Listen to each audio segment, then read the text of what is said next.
Prontos? Então vamos ouvir a voz de Deus no telão. Mensagem de número 242 tem como tema Firmes na Visão. Diga isso, firmes na visão. Diga, eu estou firme na visão. Amém. Números 24:16, palavra profética para o ano de 2018. Diz, palavra daquele que ouve os ditos de Deus e sabe a ciência do Altíssimo. Daquele que tem a visão do Todo-Poderoso e prostra-se, porém, de olhos abertos. Prostra-se, porém, com entendimento. Prostra-se, porém, com sabedoria. Prostra-se, porém, com a ciência do Altíssimo. Senhor Jesus Cristo, nosso Deus e nosso Pai, Deus amado e bendito, Pai querido, Pai de amor, Pai de bondade, Deus que tem todo o cuidado com a nossa vida, Deus que jamais falhará, Deus que não erra, Deus que é perfeito, o Deus de glória, o Deus de toda majestade. Senhor, nos prostramos agora diante de Ti, diante da Tua soberania, Senhor, porém de olhos abertos, para ouvir a Tua voz, para compreender os ditos de Deus e viver de fato a Tua vontade nesta terra. Não sendo, Senhor, o nosso querer, não sendo a nossa vontade, mas a Tua vontade para a nossa vida. Senhor, que a partir deste momento, o Teu Espírito, Senhor, que irá ministrar aos nossos corações, realize em nós uma obra tal, a ponto, Senhor, de podermos compreender todos os mistérios, aquilo que ainda está oculto, Senhor, ao nosso entendimento, que o Senhor possa, Deus, que o Senhor traga, que o Senhor manifeste, Deus, este conhecimento ao nosso entendimento. Que tenhamos os olhos do entendimento iluminados, ó Deus, a partir de agora, pelo Teu Santo Espírito, para crescermos na graça e no conhecimento do Teu santo nome. Queremos Te louvar, Te honrar. Queremos, Senhor, viver uma vida digna, viver, Senhor, de modo agradável a Ti, para que em tudo o Senhor venha se alegrar com a nossa vida. Portanto, nos ensine, Jesus, a partir de agora. Mostra-nos, ó Deus, o Teu reto caminho. Eis-me aqui para Te servir, Senhor, e para servir os irmãos. Use a minha vida, use, Senhor, a minha boca, como um instrumento de valor nas Tuas mãos, para que a Tua igreja, a partir de agora, seja edificada por Ti, para que haja a perfeição manifestada na vida dos Teus filhos, Senhor, e na formação da Tua igreja, para o Teu louvor, para a Tua honra e para a Tua glória, em nome de Jesus, amém. E todos que oraram comigo digam amém. Graças a Deus.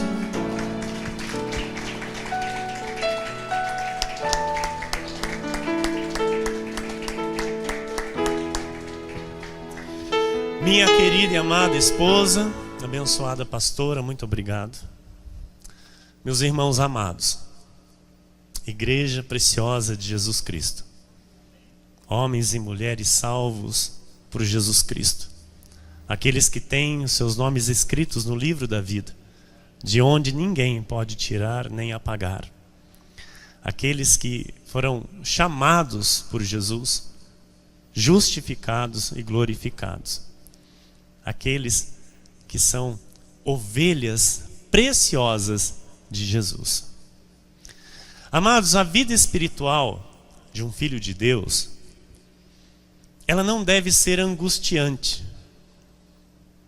A vida espiritual de uma ovelha de Jesus não deve ser um fardo nesta terra. A vida espiritual ela não pode ser algo difícil ou insatisfatório. Pelo contrário, a vida espiritual de um filho de Deus aqui nesta terra deve ser uma vida de completa satisfação e alegria com Deus. Isso deve ser a vida espiritual de um filho de Deus, de um eleito à salvação. Então, nós que somos predestinados em amor, fomos chamados por Jesus para responder a um chamado santo, e fomos libertos por Jesus de toda mentira, tivemos os nossos olhos iluminados por Deus para podermos servi-lo de fato em espírito e em verdade, livre de rudimentos de lei. Nós, amados, amamos o culto a Deus. O culto ao Senhor deve ser amado e desejado de todo o coração. Porque nós hoje, nós nos reunimos aqui para glorificar aquele que nos salvou. Nós não nos reunimos aqui com medo do inferno. Nós não nos reunimos aqui com medo de diabo.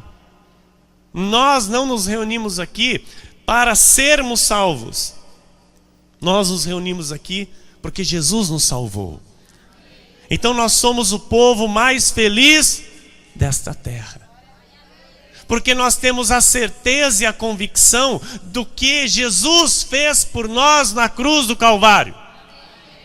A Bíblia diz que Ele veio para salvar o seu povo. E eu lhe pergunto, Ele salvou ou não salvou? Nós somos salvos. O Espírito Santo habita em mim, habita em você.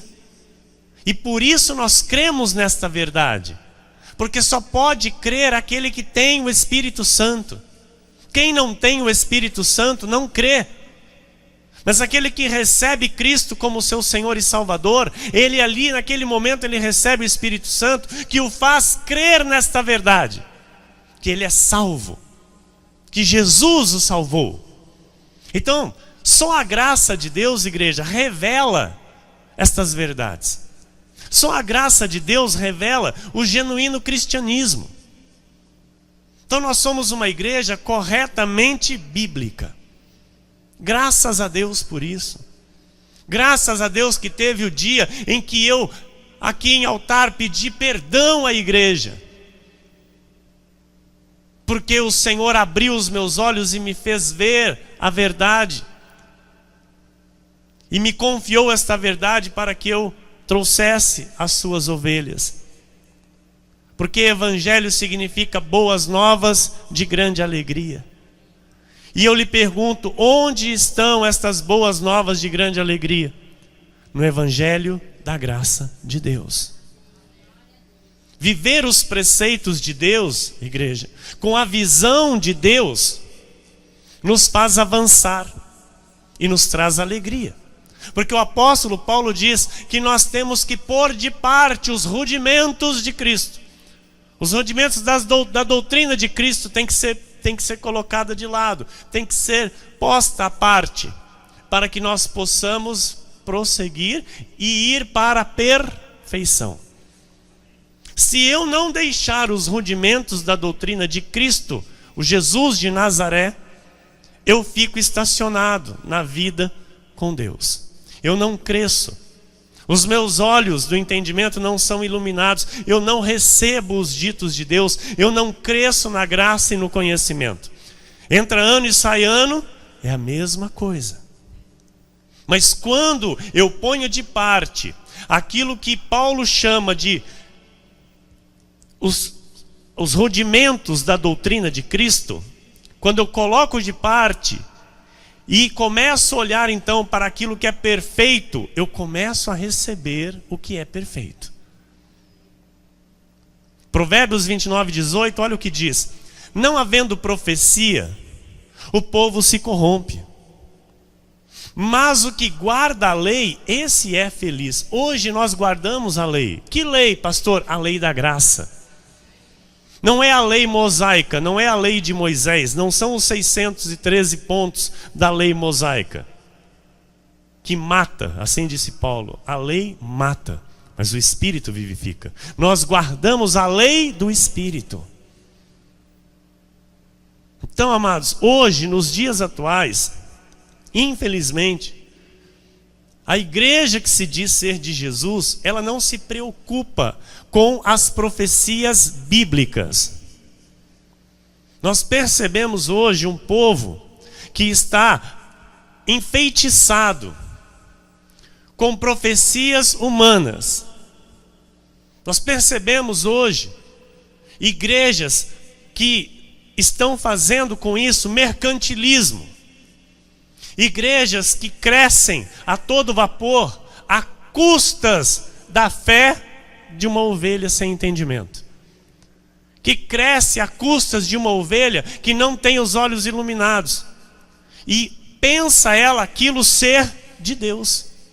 Então, igreja, é muito sério nós recebermos os ditos de Deus, entender a ciência do Altíssimo para viver a visão de Deus. Porque a palavra do Senhor diz, olha, vós já tendes vencido os falsos profetas. Quem é que venceu os falsos profetas? Quem teve os olhos iluminados e entendeu o que é a verdade de Cristo. Mas nós temos muitos irmãos aí fora que ainda vivem na cegueira espiritual. Olha o que diz 2 de Pedro, capítulo 2, versículos 1 a 3. Assim como no meio do povo surgiram falsos profetas, assim também haverá entre vós falsos mestres, os quais introduzirão dissimuladamente heresias destruidoras, até o ponto de renegarem o soberano Senhor que os resgatou. Mas quando um líder diz que a salvação se perde, ele está tirando totalmente o poder de Jesus. Quando um líder diz que uma ovelha pode ir para o inferno, ele está tirando totalmente o poder da cruz e do sangue vertido naquela cruz do nosso Senhor e Salvador Jesus Cristo. Por quê? A obra está completa. Jesus disse, está consumado. Nenhuma ovelha irá se perder, pelo contrário, todas serão salvas no dia do Senhor. Mas no dia que o Senhor voltar, pastor, diz que muitos depois vão confessar pela dor. Amados, os judeus, nenhuma ovelha gentílica ficará na terra. Tanto que quando a última ovelha, quando o último filho de Deus, que é do povo gentil, confessar o nome de Cristo como Senhor e Salvador, este céu se rasga. Este será o dia que o Senhor voltará. Quando a última ovelha do povo gentil, o povo qual o apóstolo Paulo foi levantado para pregar, quando a última ovelha, e só ele sabe onde está essa ovelha, só Jesus conhece. Amados, já tem lá a parábola das 99, que ele deixa as 99 bem guardadas e busca a perdida. Ele sabe aonde está cada filho amado dele. E ele está levando a palavra da graça de Deus a estas ovelhas, para que essas ovelhas vivam como de fato o povo mais feliz desta terra, sem medos, sem dúvidas, sem incertezas. Então olha, assim como no meio do povo surgiram falsos profetas, assim também haverá entre vós falsos mestres, os quais introduzirão dissimuladamente heresias destruidoras, até o ponto de renegarem o soberano Senhor que os resgatou. Resgatou ou não resgatou, a igreja? Diga, eu sou salvo. Diga, eu sou resgatado. A Bíblia está dizendo, se está escrito, nós, pronto, está escrito. Se não está escrito, eu dou um passo atrás, igreja. Mas se está escrito, eu creio.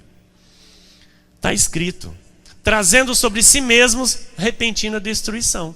E muitos, olha amados, isso é o triste, e muitos seguirão as suas práticas libertinas, e por causa deles será infamado o caminho da verdade. Por que muita gente às vezes tem dificuldade de ir para uma igreja evangélica? Porque o caminho da verdade é infamado, porque não se prega a verdade de Cristo. Estão lá fazendo mercantilismo com o evangelho, estão vendendo promessas, estão vendendo Jesus. E as ovelhas que Deus quer trazer para a sua igreja, não vêm para a igreja. Não entram numa igreja evangélica. Por quê? Por causa do caminho infamado por essas pessoas. Que a própria Bíblia diz: também movidos por avareza, farão comércio de vós, com palavras fictícias. Para eles o juízo lavrado a longo tempo não tarda, e a sua destruição não dorme. O Senhor é o reto juiz. Amém, igreja? Importa que eu e você permaneça firme na visão. Que eu e você permaneça firme no caminho santo, na sã doutrina. Então, alguém que não vive a profecia, que não tenha a direção de Deus para a sua vida espiritual, ela acaba entrando por caminhos, amados, de charlatanismo. Ela acaba acreditando num falso profeta. Ela acaba sendo dominada por sofisma, por altivez, por aquilo que é totalmente contrário à verdade do Evangelho. Por isso a importância de saber a vontade de Deus para a tua vida. Você tem que saber qual é a vontade de Deus para a tua vida. O que é que Deus quer de você aqui nesta terra? O que é que Deus quer que você viva?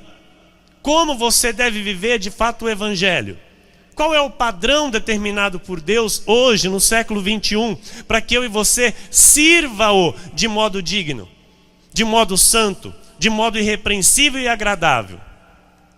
O que é viver a sã doutrina, que nós tanto falamos aqui? O que é? 2 Coríntios 10, 4, 5. Porque as armas da nossa milícia não são carnais, e sim poderosas em Deus para destruir fortalezas, anulando nossos sofismas, e toda altivez que se levante contra o conhecimento de Deus, e levando cativo todo pensamento à obediência de Cristo. Igreja, presta atenção, e você vai se lembrar, quando o Senhor me levantou aqui em Pau Sul, para começar a pregar a graça de Deus, há 5 anos atrás, eu fui tido como endemoniado. Eu fui tido como uma lepra. Aqueles que andavam ao meu redor se distanciaram de mim.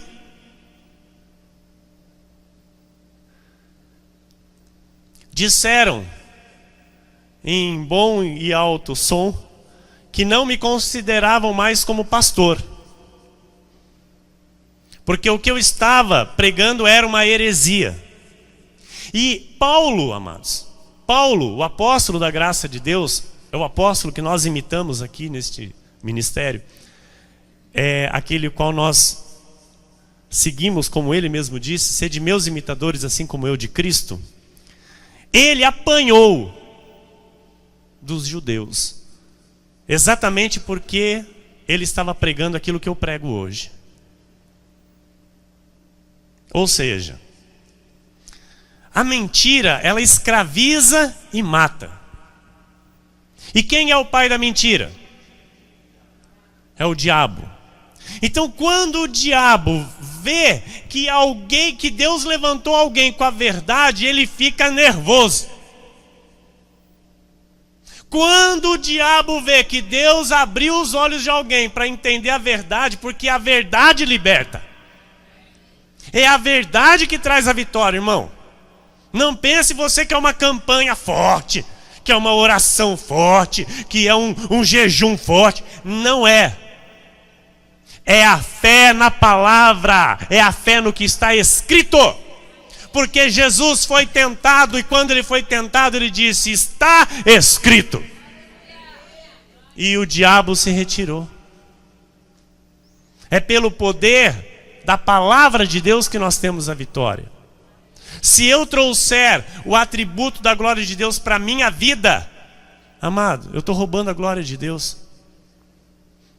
Não, pastor, mas eu estou fazendo um jejum lá, porque esse jejum vai mudar a minha vida. Amado, se você atribuir a mudança de vida que você terá ao jejum, você está roubando a glória de Deus, você está dizendo que Deus não é fiel nas suas promessas. E você está dizendo que o sacrifício que ele fez na cruz não valeu de nada. Porque o sacrifício dele foi completo e perfeito. O sacrifício dele naquela cruz foi completo e perfeito. Nós aqui acreditamos por completo naquilo que ele fez a nosso favor. Amém? Então, amados, olha o que Paulo diz. As armas da nossa milícia não são carnais. Eu não vou, amado, contra o mal com um jejum. Como que eu vou contra o mal, pastor? Com o que está escrito.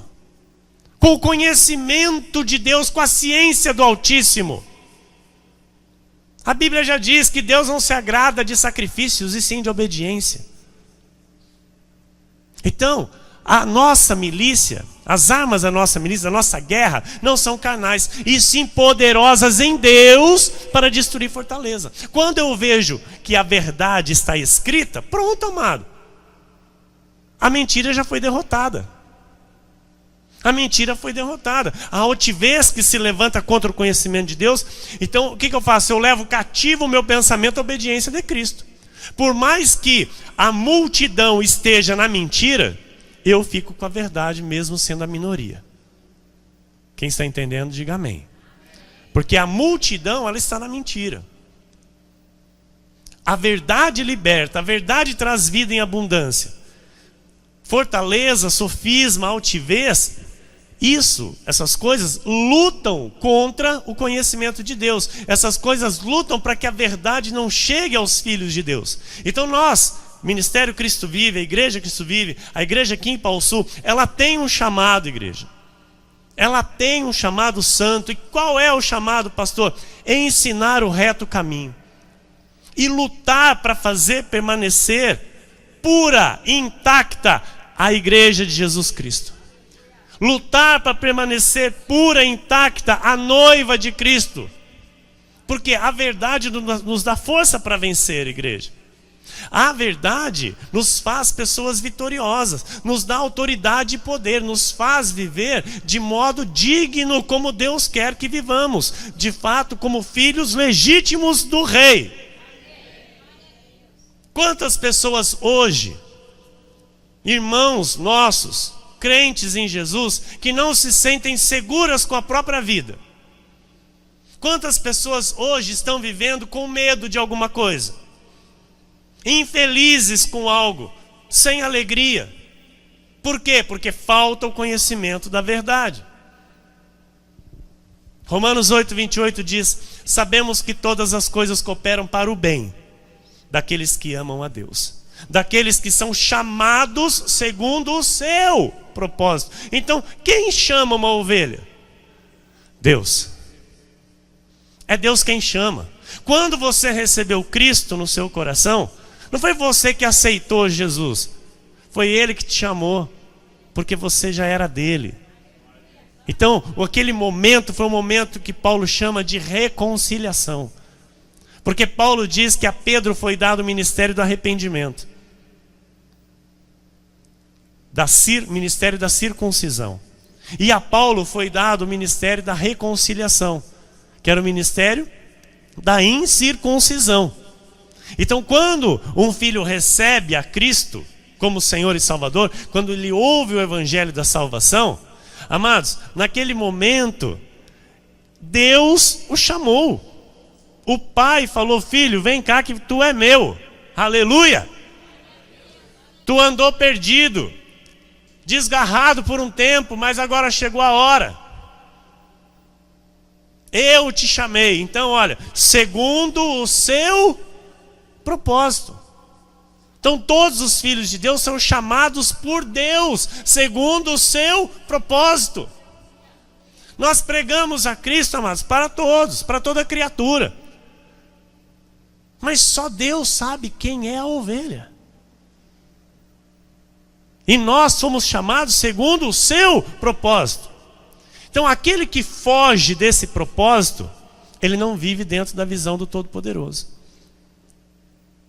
Efésios 2:10 diz: pois somos feitura dele, diga aleluia, criados em Cristo Jesus para boas obras, as quais Deus de antemão preparou para que andássemos nelas. Igreja, o fazer parte da igreja é algo que Deus preparou de antemão. Você sabe o que é o que Deus preparou de antemão? Antes da criação do mundo, Deus já havia determinado que você ia fazer parte da igreja dele, que você ia fazer parte da eclésia. Então, essas coisas que Deus preparou para que andássemos nelas, deve ser aquilo que nós mais vamos amar nessa vida. Então, assim, fazer parte da igreja tem que ser o que eu mais amo na minha vida. Estar na igreja tem que ser o que eu mais amo na minha vida. Me envolver com a igreja tem que ser o que eu mais amo na minha vida. Fazer as coisas para Deus, pela obra do Senhor, tem que ser o que eu mais amo na minha vida. Por quê? Ele preparou para que andássemos nelas. Então ele vem e fala: olha, eu te chamei, eu te salvei, eu te dou agora o entendimento dessas verdades, mas agora tem algo que eu preparei para você, para que você ande nela. A igreja está compreendendo? Está claro até aqui? Está claro? Então, isso é viver na visão de Deus, igreja. Viver o que Deus preparou para nós e que nós venhamos a andar nisso com alegria, com gratidão. Não fazendo a nossa vontade, mas a vontade de Deus. A vida espiritual alinhada à visão de Deus, ela traz os benefícios de Deus para a nossa vida. É simples. Ter uma vida próspera, ter uma vida abençoada, viver de fato como abençoado, é simples. O que tem que fazer, pastor? Tem que só andar no que Deus preparou para você. Só isso, igreja. Porque quem preparou foi Ele. Isaías 40, 29 a 31. Olha o que diz: faz forte ao cansado e multiplica as forças ao que não tem nenhum vigor. Os jovens se cansam e se fadigam, e os moços de exaustos caem. Mas os que esperam no Senhor renovam as suas forças, sobem com asas como águia, correm e não se cansam, caminham e não se fatigam. Olha, amados, talvez você tenha trabalhado o dia inteiro, entrou aqui cansado, e talvez você esteja aí cansado, o sono já está batendo, você já está lutando com o teu físico, com a tua carne está dizendo: você podia estar lá no sofá ou na sua cama já dormindo, e você está aqui, sendo renovado pelo Senhor. Você está aqui, amado, recebendo uma força de modo sobrenatural que eu não sei te explicar, você não sabe, mas está acontecendo. E está acontecendo enquanto a palavra é ministrada, enquanto o seu espírito está se alimentando, o sobrenatural de Deus se manifesta na sua vida. Então, olha, você vê, amados, a diferença de quem serve a Deus e quem não serve. Você vê a diferença de pessoas, sabe, que tem uma vida cansada. Sabe? Porque tem gente que olha para mim e fala: o que será que o pastor toma? Eu não tomo nada. Só água. Água. Eu posso estar aqui com a sola do pé doendo, com as pernas doendo, trabalhei o dia inteiro. Eu estou aqui, amado, renovado pelo Senhor, com alegria no meu coração, sabe, para trazer essa força, esse ânimo, essa esperança para a tua vida. Alguém que vive a visão de Deus, que está no centro da vontade de Deus, que anda naquilo que Deus preparou para ser andado, para ser vivido aqui nesta terra, essa pessoa ela é renovada a todo tempo por Deus. Ela é renovada. Ela não sente sequer o peso da idade. Nossa irmã Graciele aqui testemunhou, nós ficamos no sábado aqui na madrugada até 3:30 da manhã. Ela ia trabalhar, ia entrar às 7 horas da manhã. Foi trabalhar.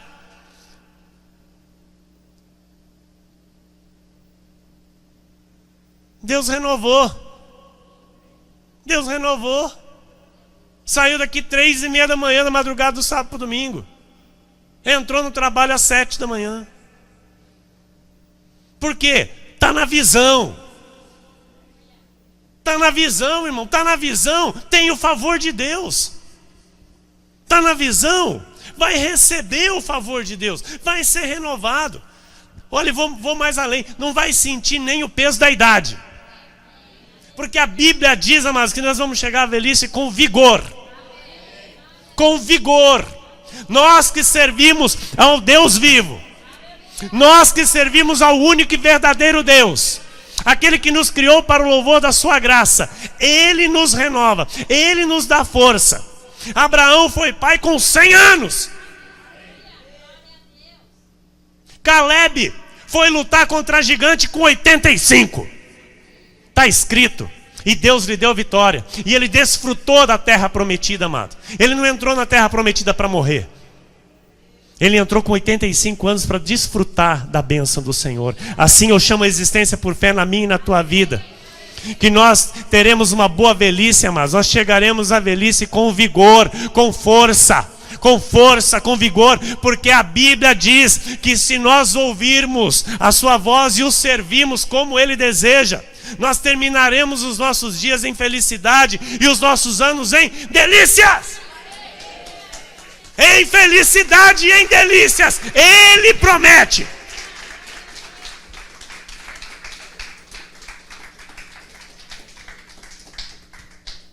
Amados, nós não vamos sentir o peso da idade aqui.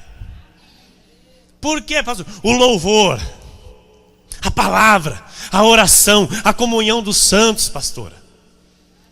O prazer da casa de Deus, o prazer que nós temos com a casa de Deus, nos traz renovo. Nos traz renovo. É como se nós viéssemos para um tratamento. É a clínica de Deus. Entra e rejuvenesce. Sabe? Sai todo o fardo, sai o peso, sai o estresse, sai a preocupação, sai os cabelos brancos. E fica igual o irmão Gerson. Não tem mais nada. Amados, Deus é fiel na sua palavra. E como explicar isso? Não se explica. Deus não se explica. Deus não se explica. Ele é tremendo. Ele é sobrenatural. A lógica humana não explica Deus. E a igreja de Jesus tem que viver isso diariamente. Não é, sabe, esporadicamente alguma coisa acontecer na minha vida e glória a Deus, aleluia, Deus fez. E mais nada. Não pode ser assim. Não pode ser assim para o povo de Deus que anda temente a Deus. Para o povo de Deus que anda temente a Deus tem que ser todo dia o milagre de Deus. Tem que ser todo dia o renovo de Deus. Tem que ser todo dia a manifestação da cura. Tem que ser todo dia a manifestação da prosperidade. Tem que ser todo dia, porque Ele tomou, certamente Ele tomou sobre si todas as nossas enfermidades, todas as nossas doenças, e pelas suas pisaduras eu e você fomos sarados. Essa é a verdade, igreja. Essa é a verdade. Ele consumou na cruz a meu e a teu favor. Por isso está escrito em 2 de Pedro 3,18: antes crescei na graça e no conhecimento de nosso Senhor e Salvador Jesus Cristo. Tem que saber o que Ele fez por você. Tem que saber o que é que você agora tem que fazer para agradar a Ele. Tem que saber como você tem que viver agora o Evangelho, para que Ele diga e chame você de servo bom e fiel. Mesmo tendo pouca força, não negaste o meu nome. Vem, entra agora no gozo do teu Senhor. Amado, o diabo não luta contra jejum. O diabo não luta contra campanhas, e etc, e etc e tal. O diabo luta contra conhecimento. Presta atenção nisso. Você está achando que o diabo se incomoda com o jejum? Pelo contrário, é um item da lei mosaica. Ele pega isso para destruir os crentes. Porque Paulo diz assim, é 613 pontos. 612. E agora? Aí. 613 pontos. O jejum é um item da lei mosaica. Paulo diz assim, olha, aquele que quer viver pela lei, se tropeçar em um ponto da lei, já é culpado de toda ela. Por isso, Paulo diz que aquele que está debaixo de lei, está debaixo de maldição. Então, quer fazer o jejum? Faz. Mas faz todos os outros pontos da lei e cumpre certinho. E a Bíblia diz que ninguém é capaz de ser justificado pela lei. Por isso, o diabo até gosta de crente que faz jejum. Amados, eu fazia muito, graças a Deus, faz 5 anos que eu não faço. Como eu fazia? Não tinha entendimento. Não, porque essa casta só sai com jejum e oração. Claro, o Senhor não tinha ido para a cruz ainda. Ele não tinha derrotado o diabo, ele não tinha destruído o poder do diabo. Por isso ele disse aquilo naquele momento. Mas e depois da cruz? O que fez o Senhor? Ele destruiu o poder do diabo. Então o diabo, amado, ele não vai fugir da minha vida por algo que eu faço. Ele vai fugir pelo poder da verdade que está em mim. Pelo poder da verdade que está em você. Porque o diabo tem que se dobrar ao poder que há no nome de Jesus. Amém? E isso se dá por fé. Então olha, o diabo, ele se incomoda onde tem conhecimento. Ele luta com conhecimento, para que o conhecimento não chegue para a tua vida, para que você não viva esta verdade.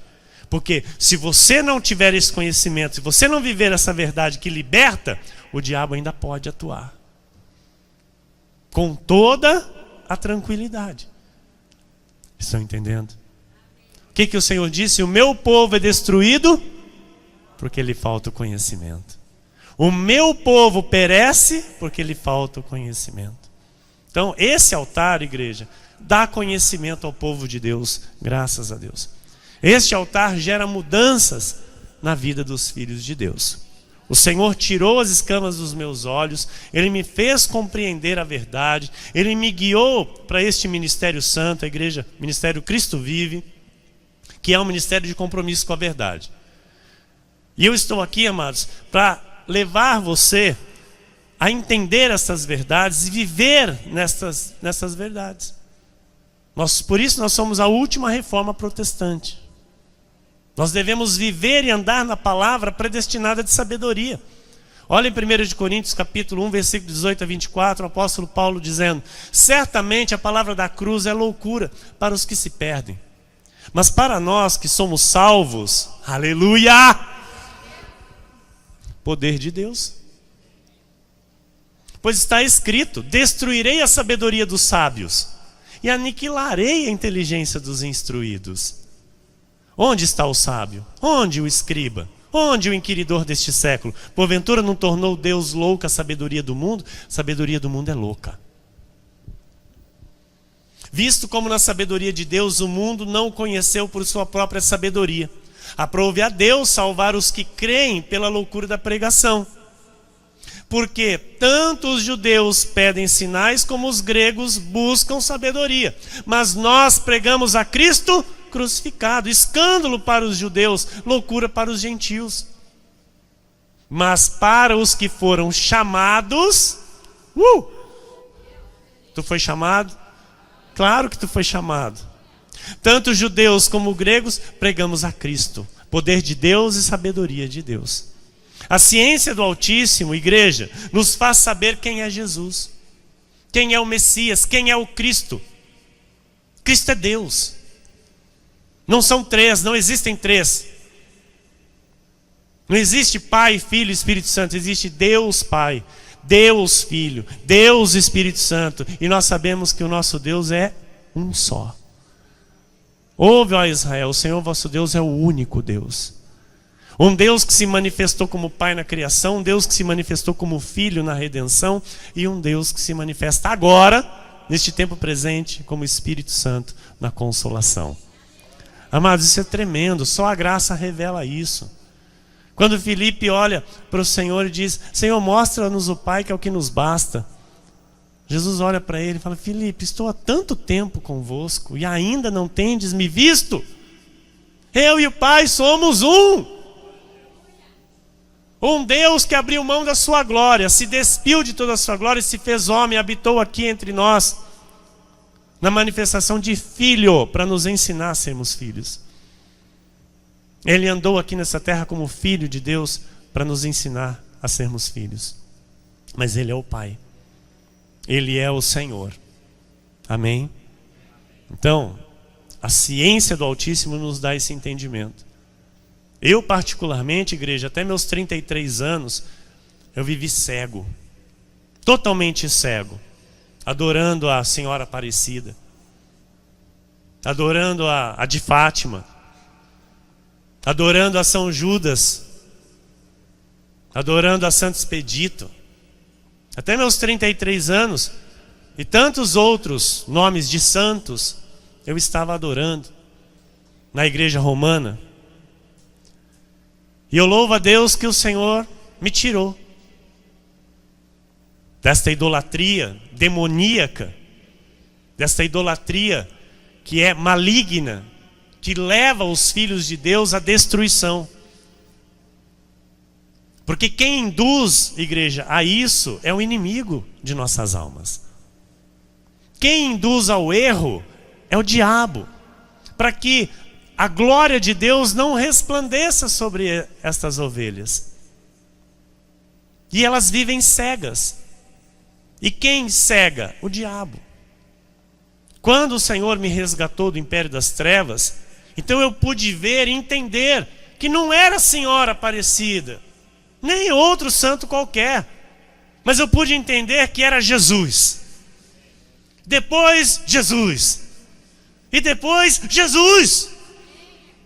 Porque só Ele salva, só Ele liberta, só Ele perdoa os pecados. Então finalmente Jesus. Se nós não formos guiados, amados, pela sabedoria de Deus, nós seremos guiados pela sabedoria louca do mundo. Se não formos guiados na visão do Todo-Poderoso, o mundo nos traga. Ou nos traga com a mentira do legalismo, com as igrejas evangélicas que estão aí fora fazendo mercantilismo com a palavra de Deus, ou nós somos tragados pela igreja romana. É triste saber que irmãos nossos que um dia congregaram conosco estão de novo na idolatria romana. Estão dentro de uma igreja, num templo de ídolo. É triste, irmãos. A sabedoria de Deus diz, e nós recebemos para nós, se está na Bíblia, eu creio. 1 de Pedro 5,12. Por meio de Silvano, que para vós outros é fiel irmão, como também o considero, vos escrevo resumidamente, exortando e testificando, de novo, que esta é a genuína graça de Deus.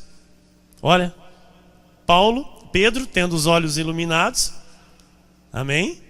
Entendendo a graça que foi dada a Paulo, e ele escreve dizendo exatamente isso. Olha, vos escrevo resumidamente, exortando e testificando de novo que esta é a genuína graça de Deus. Nela estai. Tem que estar firme ou não? Porque, amado, tem muita igreja aí falando de graça. Tem ou não tem? Tem muita igreja que até o nome é da graça. Tem ou não tem? Nós temos que falar isso aqui para que esse entendimento fique claro. Ninguém aqui está falando mal de ninguém. Estamos aqui discernindo o certo e o errado, o bom e o mal, aquilo que Deus quer para a nossa vida. Então olha o que Paulo escreveu em Gálatas, no capítulo 5, versículos 1, 4, 7 ao 9. Para a liberdade foi que Cristo nos libertou. E você diga amém. Permanecei, pois, firmes. Então qual é o tema da mensagem? Firmes na visão. Então permanecei, pois, firmes, e não vos submetais de novo a julgo de escravidão. Versículo 4. De Cristo vos desligastes. Olha que triste que é isso. De Cristo vos desligastes, vós que procurais justificar-vos na lei. Então quem acha que tem que fazer alguma coisa lá na lei, sabe, relacionado, que tem que fazer, que não é assim, que não, porque senão, amados, está desligado de Cristo. Está dentro da igreja, está lá como ovelha de Jesus, salva por Jesus, mas está desligada de Cristo. Da graça decaístes. Versículo 7. Vós corrieis bem. Então aí, a igreja da Galácia, Paulo vai lá, ensina o evangelho da graça, tudo bem, entenderam, começaram lá, né, a desenvolver a salvação com a revelação da graça de Deus. Dali a pouco eles estavam lá fazendo rudimentos de novo, cumprindo lei. Ou seja, receberam o evangelho da circuncisão, que os outros apóstolos pregavam. Porque, amados, aqui nós não imitamos Pedro, nós não imitamos Tiago, não imitamos João, não imitamos nenhum dos outros apóstolos. Aqui nós imitamos Paulo. Porque foi Paulo quem foi levado ao terceiro céu. E foi a ele dado as palavras da graça de Deus pela boca do próprio justo. E Paulo nem sequer andou com Jesus. Paulo foi um perseguidor de Jesus, um perseguidor dos crentes. Mas para Jesus ele era um vaso de valor. E ele foi levado aos céus depois de 30 anos da morte e ressurreição do nosso Senhor. Ouça bem isso. Depois de 30 anos, Jesus se apresenta a Paulo. E ele fica então cego, a caminho de Damasco, e depois da história você já sabe. Só que depois disso, ele é levado ao terceiro céu. Olha que tremendo, amado. Olha que tremendo. E aí ele diz, a verdade de Cristo está em mim, e eu não abrirei mão dessa glória. Vós corrieis bem. Quem vos impediu de continuar a desobedecer a verdade? Nós estamos aqui obedecendo a verdade, irmão. Então nada pode impedir você de você continuar. Nada pode impedir. Esta persuasão não vem daquele que vos chama. Ou seja, Jesus não vai falar para alguém aqui, viu? Vai lá de novo para a igreja da lei. Jamais. Jamais. Jamais Deus vai trazer alguém aqui, abrir os olhos, mostrar a verdade e depois falar, viu? Volta lá de novo para onde você estava. Está escrito, ó. Esta persuasão não vem daquele que vos chama. Um pouco de fermento leveda toda a massa.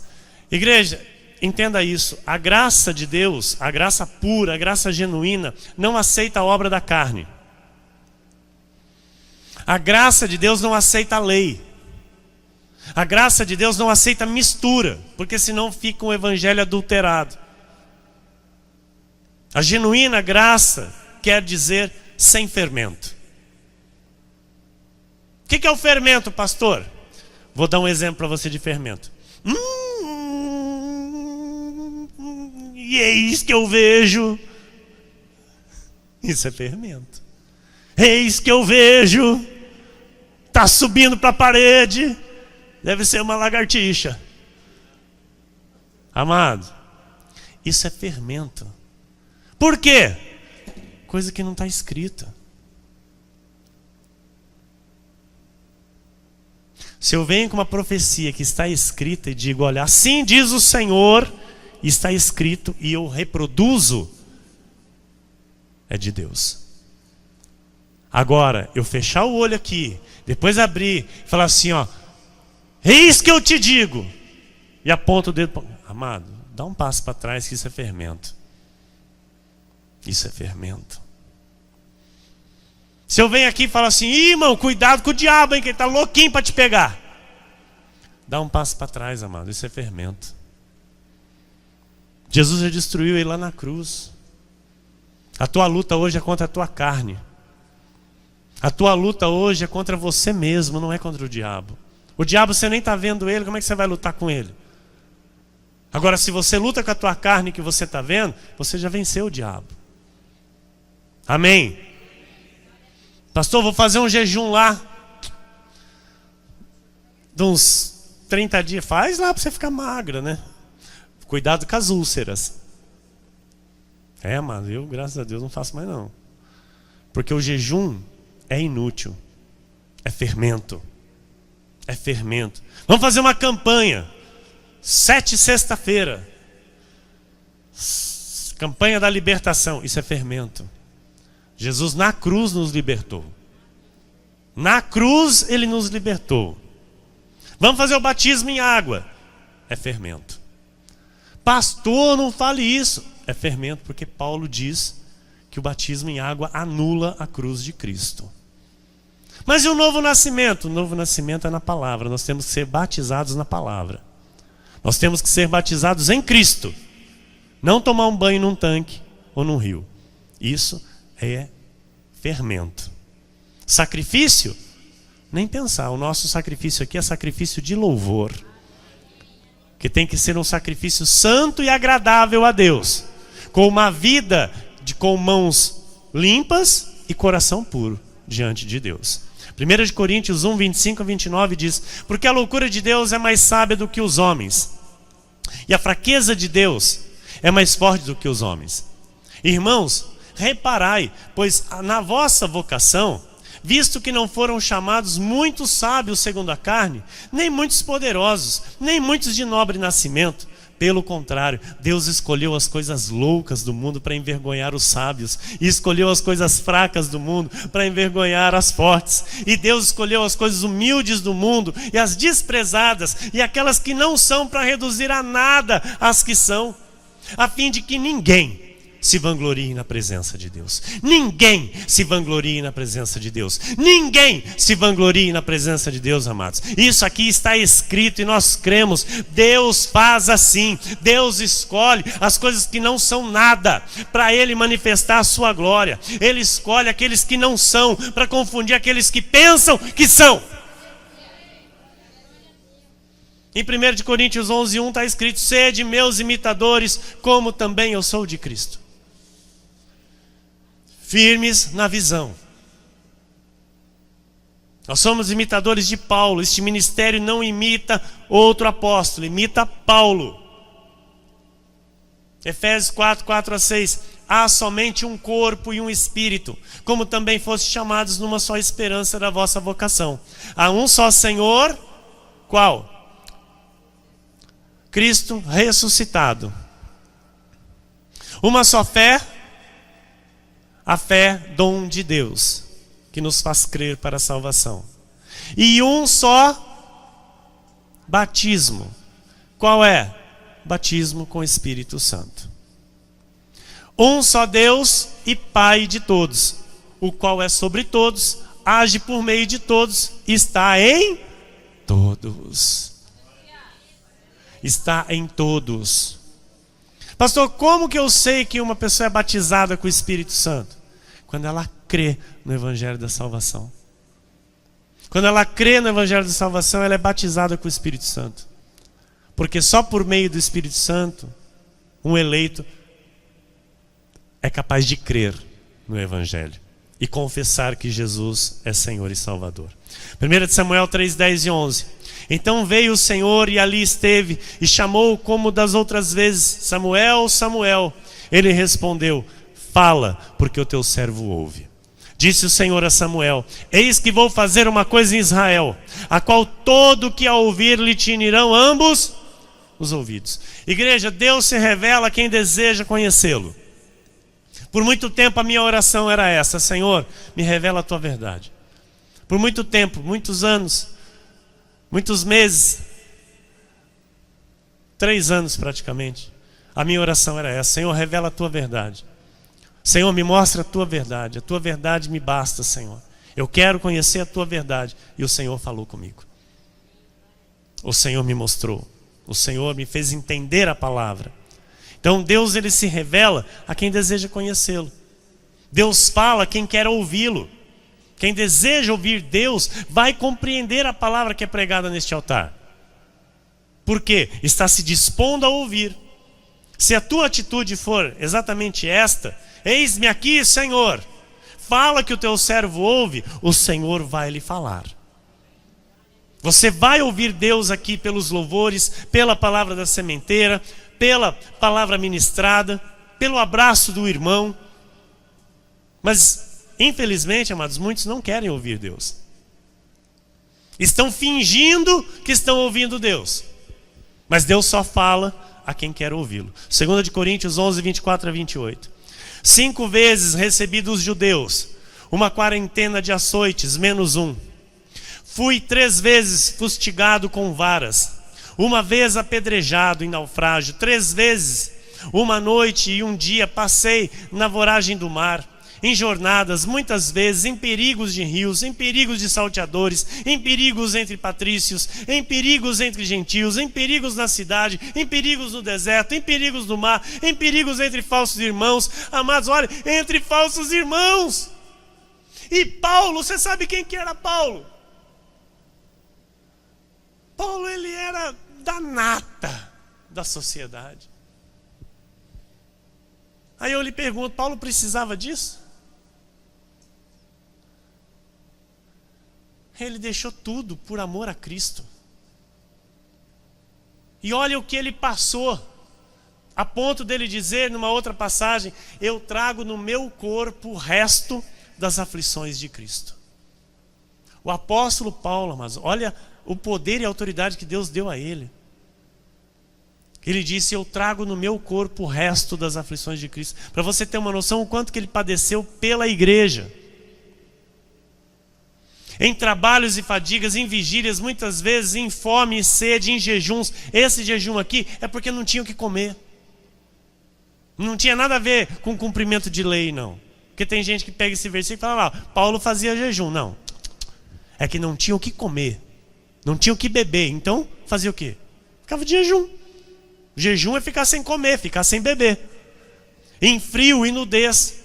Além das coisas exteriores, há o que pesa sobre mim diariamente: a preocupação com todas as igrejas. Olha que tremendo, amados.